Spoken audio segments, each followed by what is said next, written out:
अस्सलाम वालेकुम रहमतुल्लाहि वबरकातुह। वैसे तो हम हर रोज आपके लिए इस्लामिक हिस्ट्री से जुड़ी कोई ना कोई ऐसी बात लेकर आते रहते हैं जो आपके लिए बहुत ही ज्यादा फायदेमंद होती है, लेकिन आज के इस वीडियो में हम आपके लिए एक ऐसी जानकारी लेकर आए हैं। आपको एक ऐसी सच्ची घटना के बारे में बताने वाले हैं जिसको जानकर आप लोग हैरान और परेशान हो जाओगे। जी हाँ, आज के इस वीडियो में हम आपको बताने वाले हैं सऊदी अरबिया में मौजूद एक ऐसे बैंक अकाउंट के बारे में, यानी कि बैंक का एक ऐसा अकाउंट आपको बताने वाले हैं जो एक ऐसे नेक इंसान के नाम से चल रहा है जो आज से लगभग 1400 साल पहले इस दुनिया से रुखसत हो चुका है, यानी कि यह दुनिया छोड़कर जा चुका है। और सिर्फ बैंक अकाउंट ही नहीं बल्कि आज भी सऊदी अरबिया में उस नेक इंसान के नाम से बहुत सारी प्रॉपर्टी भी रिजर्व है। और सबसे ज्यादा हैरानी की बात तो यह है कि जब भी उस प्रॉपर्टी का बिजली का या फिर पानी का कोई बिल आता है तो उस नेक इंसान के नाम से ही आता है, जिस नेक इंसान के नाम पर वो प्रॉपर्टी रिजर्व है। इस वीडियो में हम आपको बताने वाले हैं कि आखिर वो नेक इंसान कौन है जिसके नाम से आज भी सऊदी अरबिया में बैंक अकाउंट चल रहा है और इतने साल गुजर जाने के बाद भी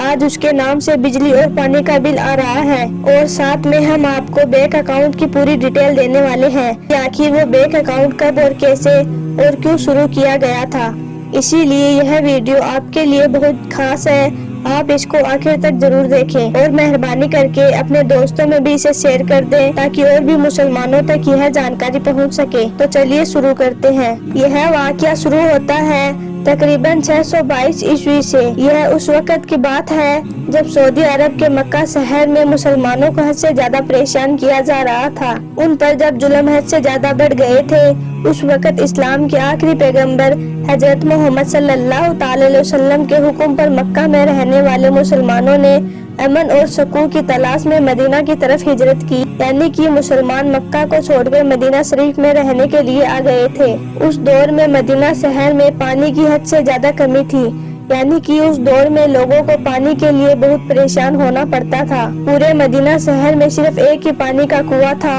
और उस कुएं का मालिक एक यहूदी शख्स था। वो यहूदी आदमी मुसलमानों को दूसरे लोगों के मुकाबले में पानी महंगा दिया करता था और उस वक्त ज्यादातर मुसलमान गरीब ही थे। इसीलिए अब मुसलमान मदीना शहर में पानी को लेकर बहुत ही ज्यादा परेशान रहने लग गए थे। इसीलिए सारे मुसलमान एक जगह इकट्ठा हुए और अल्लाह के आखिरी पैगंबर हजरत मोहम्मद सल्लल्लाहु अलैहि वसल्लम के पास पहुँचे और उनसे पानी की दिक्कत को लेकर शिकायत की। आप सल्लल्लाहु अलैहि वसल्लम ने तमाम लोगों की बात सुनकर फरमाया कि तुम में से है कोई ऐसा इंसान जो इस यहूदी आदमी से यह कुआं खरीद कर मुसलमानों के लिए वक़्फ कर दे, यानी कि मुसलमानों के लिए फ्री कर दे।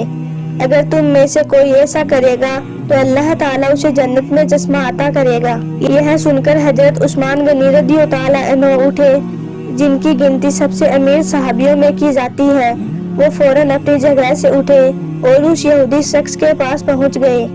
और उन्होंने उस यहूदी शख्स से कहा कि वो अपना ये कुआं मुझे बेच दे। लेकिन वो यहूदी आदमी हर दिन उस कुएं से बहुत ज्यादा कमाई कर रहा था, इसीलिए उसने कुएं को बेचने से इनकार कर दिया। यह सुनकर हजरत उस्मान गनी रज़ियल्लाहु ताला अन्हु ने फिर उस यहूदी शख्स से कहा कि चलो तुम अपना पूरा कुआं मुझे मत बेचो, लेकिन कम से कम तुम अपने कुएं में आधा कुआं मुझे बेच दो,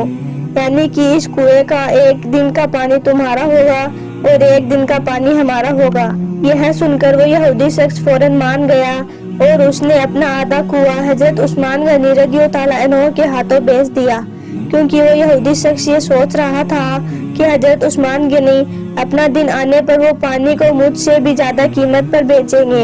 इसीलिए अगले दिन फिर मेरी बिक्री ज्यादा हुआ करेगी। यह सोचकर उसने अपना आधा कुआं बेच दिया। लेकिन हजरत उस्मान गनी रज़ियल्लाहु ताला अन्हु ने कुआं खरीदने के बाद वो किया जिसकी उम्मीद उस यहूदी शख्स ने कभी नहीं की होगी। हजरत उस्मान गनी रज़ियल्लाहु ताला अन्हु ने मुसलमानों के लिए अगले दिन का उस कुएं का पानी हमेशा हमेशा के लिए बिल्कुल फ्री कर दिया। अब जब भी हजरत उस्मान गनी का नंबर आता,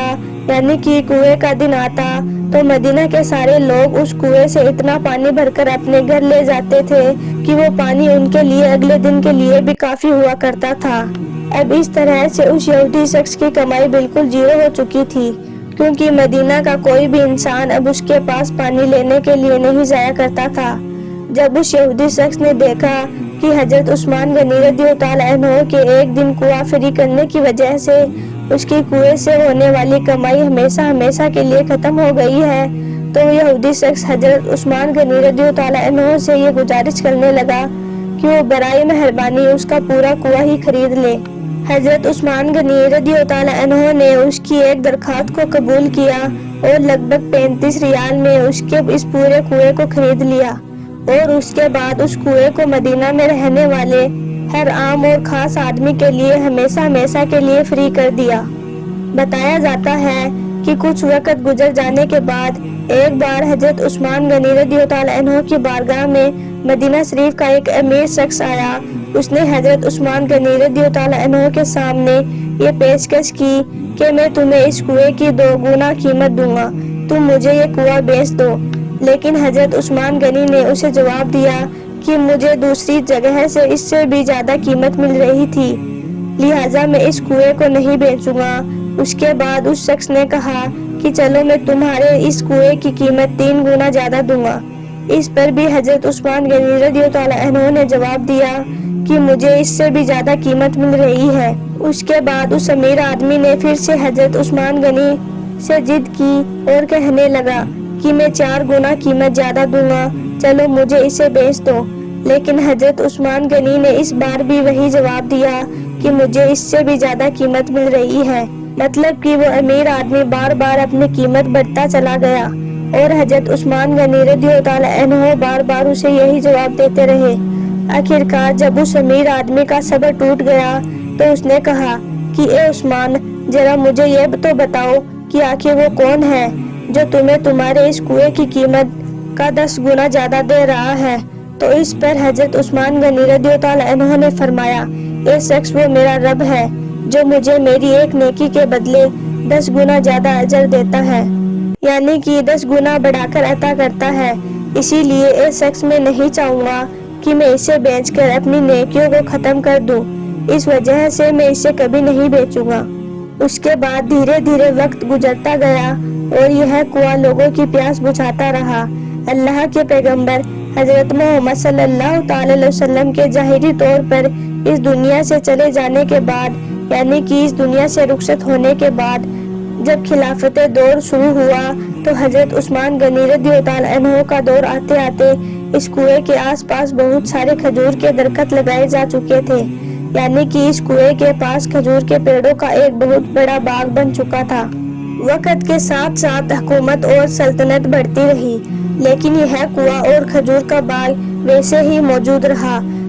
20ویں صدی کے شروع میں سلطنت عثمانیوں کے ختم ہونے کے بعد یہودی عرب میں آل سعود کی حکومت کا دور شروع ہوا، اور یہ باغ اس وقت تک پہلے سے زیادہ بڑا ہو چکا تھا۔ اس باغ میں اب کھجور کے لگ بھگ 1600 کے آس پاس کھجور کے پیڑ ہو چکے تھے۔ اس وقت کی حکومت نے اس باغ کے چاروں طرف باؤنڈری کروائی اور اس کے بعد اس باغ کی پوری پراپرٹی حضرت عثمان غنی رضی اللہ تعالیٰ عنہ کے نام پر رجسٹر کر دی، اور اس کے بعد اس باغ میں پیدا ہونے والی کھجوروں کو بازار میں بیچا جانے لگا، اور ان کھجوروں سے جو بھی کمائی ہوتی تو اس کو حضرت عثمان غنی رضی اللہ تعالیٰ عنہ کے نام سے ایک بینک میں جمع کرایا جانے لگا۔ دیکھتے ہی دیکھتے حضرت عثمان غنی رضی اللہ تعالیٰ عنہ کے بینک اکاؤنٹ میں اتنی زیادہ رقم جمع ہو گئی کہ اس کے ذریعے میں مدینہ میں ایک پلاٹ خریدا گیا، اور اس پلاٹ پر حضرت عثمان غنی کے نام سے ہی ایک ہوٹل بنوایا گیا، اور اس میں سے آدھے پیسوں کو ہر سال غریبوں مسکینوں پر خرچ کیا جاتا ہے، اور آدھے بچے ہوئے پیسوں کو واپس حضرت عثمان غنی رضی اللہ تعالیٰ عنہ کے بینک اکاؤنٹ میں جمع کرا دیا جاتا ہے۔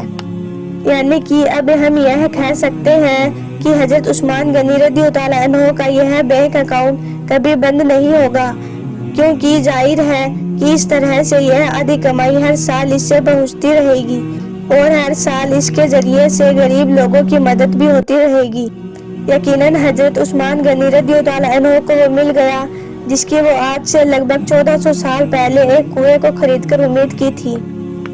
امید کرتی ہوں آج کی یہ جانکاری آپ کو پسند آئی ہوگی، ویڈیو آپ کو پسند آیا ہوگا۔ اگر اچھا لگے تو دل سے ایک لائک کر کے اپنے دوستوں میں شیئر ضرور کر دیں، اور اگر آپ نے ابھی تک ہمارے اس چینل کو سبسکرائب نہیں کیا ہے تو ابھی سبسکرائب کر لیں آپ کا ویڈیو دیکھنے کے لیے بہت بہت شکریہ۔